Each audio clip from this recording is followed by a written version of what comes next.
Table table ಪಟಾಪಟ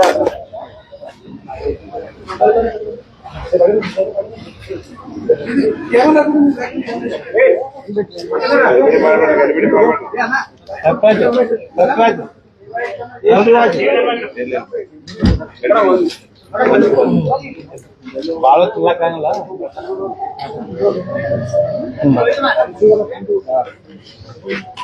ಕೇವಲ ಐತಲ್ಲ ರೆಡಿಯಪ್ಪ, ರೆಡಿನಾ?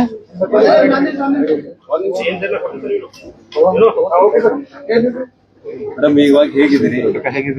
ಏನ್ ಹೇಳ್ತೀರಿ ರಾಜ್ಯದ ಜನರಿಗೆ? 13 ದಿನದ ಬಳಿಕ ಮೊದಲನೇದಾಗಿ ಕರ್ನಾಟಕದ ಎಲ್ಲ ಮಹಾಜನರಿಗೆ ಗಣರಾಜ್ಯೋತ್ಸವದ ಹಾರ್ದಿಕ ಶುಭಾಶಯಗಳನ್ನ ಹೇಳ್ತಾ, ನನಗೆ ಆಗಬಾರ್ದಾದಂಥ ಒಂದು ದುರ್ಘಟನೆ ಆಗಬಾರ್ದಾಗಿತ್ತು. ಆದರೆ ಪ್ರಾಣಾಯಾಮ ಅಂದರೆ ನಾನು ಯಾವ ರೀತಿ ಒಂದು ಕೊನೆ ಹಂತವನ್ನು ನೋಡಿ ಇವತ್ತು ಬದುಕಿನಲ್ಲಿ ಹೋರಾಟ ಮಾಡಿ ಇವತ್ತು ಬದುಕಿ ಮತ್ತೆ ಹೊರಗಡೆ ಬರ್ತಾ ಇದ್ದೀನಿ.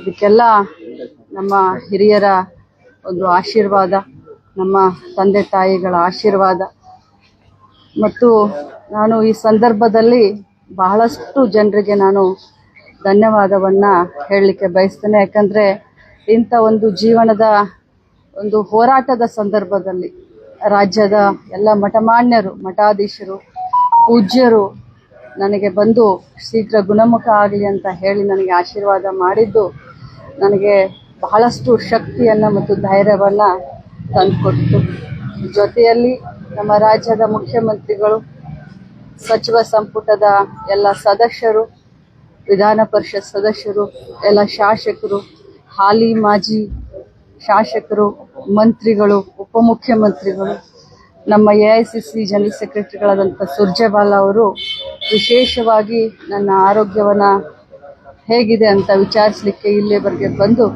ನನಗೆ ಧೈರ್ಯವನ್ನು ಹೇಳಿದರು. ಅವ್ರಿಗೂ ಕೂಡ ನಾನು ಧನ್ಯವಾದವನ್ನು ತಿಳಿಸ್ತೀನಿ.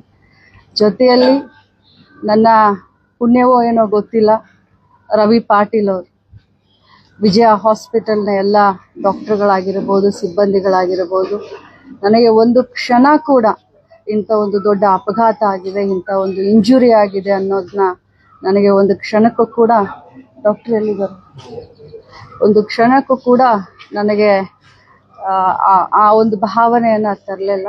ನನಗೆ ಕ್ಷಣದಲ್ಲೂ ನನಗೆ ಧೈರ್ಯವನ್ನು ತುಂಬಿದ್ರು. ಅವರೆಲ್ಲ ಸಿಬ್ಬಂದಿಗಳು, ಎಲ್ಲ ವೈದ್ಯರ ತಂಡಕ್ಕೆ ನಾನು ನಿಜವಾಗ್ಲೂ ಧನ್ಯವಾದವನ್ನು ಅರ್ಪಿಸಲಿಕ್ಕೆ ಬಯಸ್ತೇನೆ.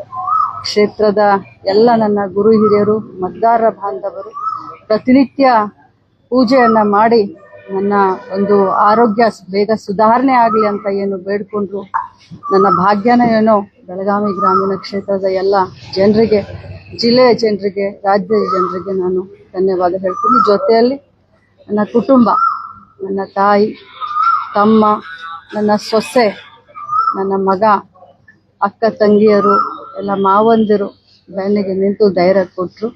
ಜೊತೆಯಲ್ಲಿ ತಮ್ಮೆಲ್ಲರ ಸಹಕಾರ ಕೂಡ ನಮಗೆ ಸ್ಫೂರ್ತಿ ಆಯಿತು ಅಂತ ಹೇಳಿದ್ರು. ಖಂಡಿತವಾಗ್ಲೂ ಆ ಕ್ಷಣ ಪುನರ್ಜನ್ಮ ಅನಿಸುತ್ತೆ. ನನಗೆ ಡಾಕ್ಟರ್ ಎಷ್ಟು ದಿನ ಹೇಳ್ತಾರೋ ಅಷ್ಟು ದಿನ ರೆಸ್ಟ್ ತಗೊಳ್ಳೋಕೆ ಮನಸ್ಸಿದ್ರೂ ಕೂಡ ಜವಾಬ್ದಾರಿ ಬಹಳ ಇದೆ.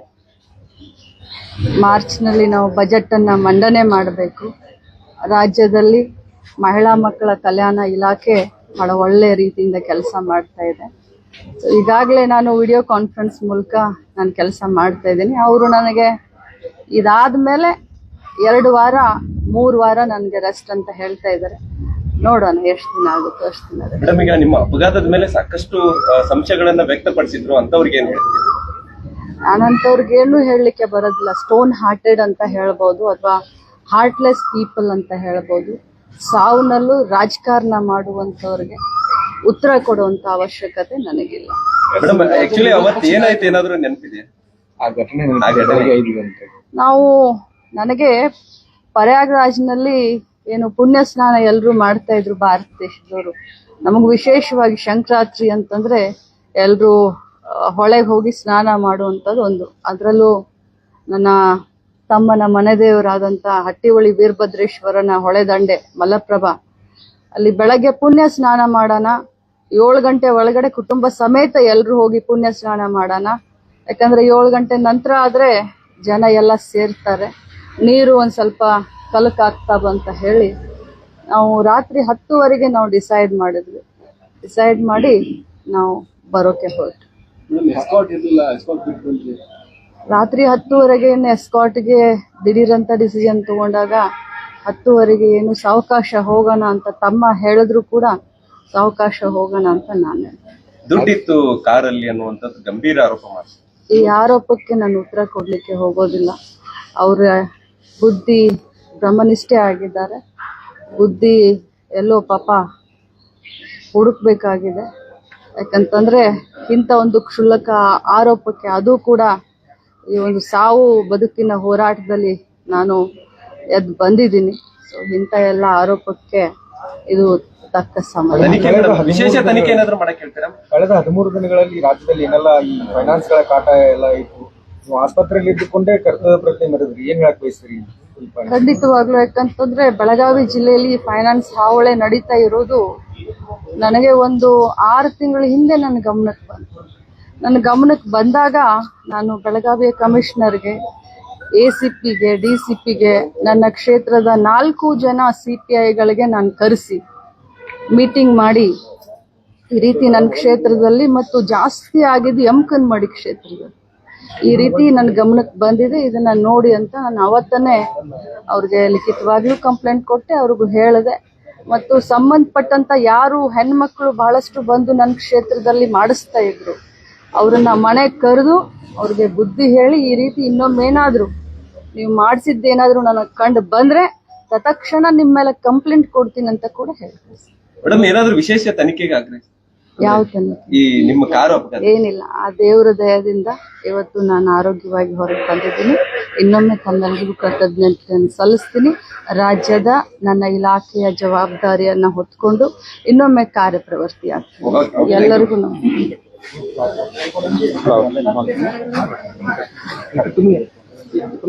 ಇದು ಡಾಕ್ಟ್ರೇ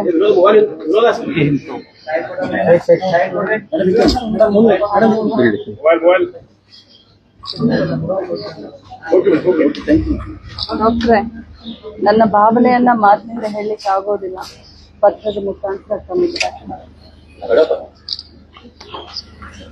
ಸುನೀಲ್ ಡಾಕ್ಟರ್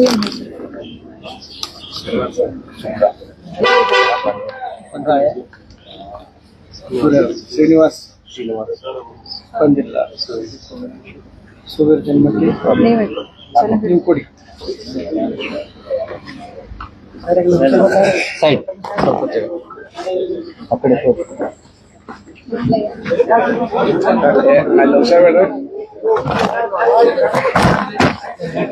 ಏನಾಯ್ತು?